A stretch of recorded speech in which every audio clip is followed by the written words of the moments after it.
Today we offer a comprehensive critique of Superman 2025, directed by James Gunn, with particular attention to the film's use of mythological structures and the moral epistemology it attempts, but ultimately fails, to sustain.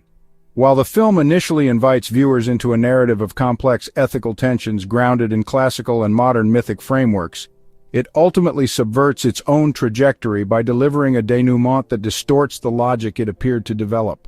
This distortion does not merely undermine narrative consistency, it also disrupts the film's potential to serve as a vehicle for genuine moral education. By truncating the arc of myth into a feel-good modernist sentimentality, the film compromises the very function of mythology, to guide cognition through difficult truths. Mythology in its classical form is not merely narrative ornament but an epistemic instrument. Myths encode structure, consequence, limitation, and potential. They present models for the reconciliation of human limitation with cosmic order, models that do not instruct by prescription but by implication.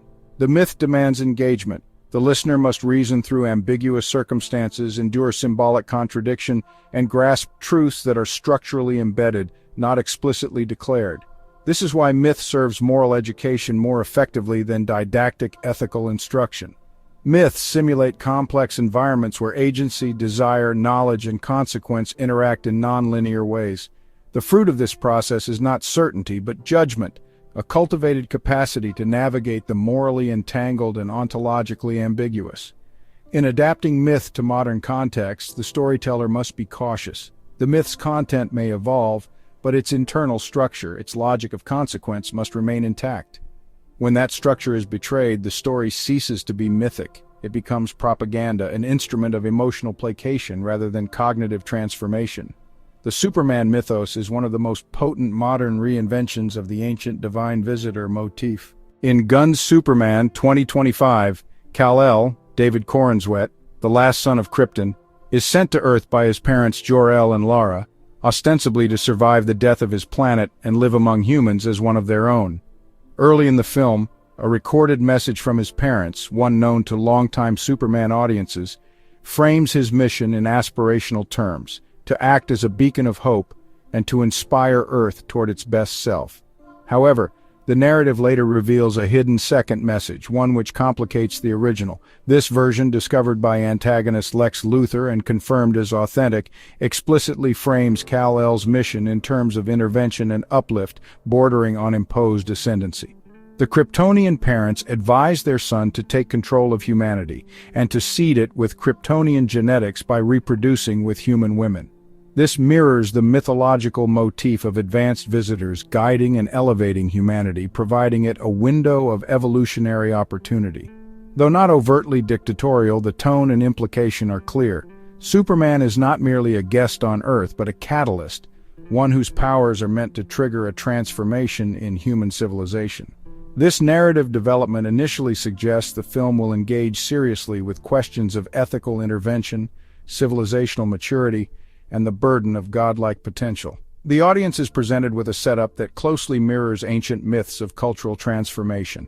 Prometheus stealing fire, Enki crafting humanity to reason at divine levels, or Quetzalcoatl bringing maize and knowledge to humanity. The film, at this juncture, invites the audience into what seems a genuine mythological drama. Superman must reconcile the difference between being loved and being necessary, between respecting humanity's self-determination and fulfilling a mission to uplift it, possibly against its own instincts. But the film fails to carry through on the logic it constructs. Faced with global paranoia and rising hostility after the revelation of the full message, Kal-El retreats. Not physically, he continues to act as a protector, but conceptually. He disclaims the plan. Publicly, he renounces the message of uplift. Privately, he becomes passive. He abdicates the role of guide, believing that moral clarity must always yield to collective emotional comfort. This retreat is framed in the film as a moment of mature restraint, even humility. It is portrayed as a moral triumph. Superman chooses not to be humanity's guide. He honors their autonomy, even if it means standing aside while they languish in confusion and decline. The film concludes on an emotionally reassuring note. Superman has not betrayed Earth's trust, and Earth is reassured that it can grow on its own terms. But this conclusion is a distortion of the mythic structure the film had built. It is not a resolution consistent with the narrative's logic. Rather, it is a regression into modern sentimentalism, a reflexive rejection of moral authority, not because it is tyrannical, but because it is discomforting. Myths do not reward discomfort with retreat, they demand navigation. When Prometheus gave fire to man, he suffered for it. When Enki saved humanity from the flood, he defied the counsel of the gods. In each case, the act of uplift required moral courage in the face of cosmic and human resistance. Superman, in contrast, withholds the gift. He defers to fear. He preserves his public image at the cost of civilization's potential. To understand why this distortion is so significant, one must return to the Eden narrative, which the film implicitly echoes. In Genesis, Adam and Eve are expelled from the garden not as punishment, but as a consequence of their mistaken belief that knowledge of good and evil could be possessed through an act of symbolic consumption. The tree did not impart true moral understanding. It imparted the illusion of it. This is precisely what Gunn's Superman enables. He permits humanity to believe it understands moral independence, when in fact it remains paralyzed by fear and short-sightedness. His refusal to act on his knowledge, his choice to suppress a painful but necessary transformation, is a replication of identity. He allows humanity to misinterpret freedom as sufficient condition for wisdom, and in doing so, he becomes complicit in their stagnation.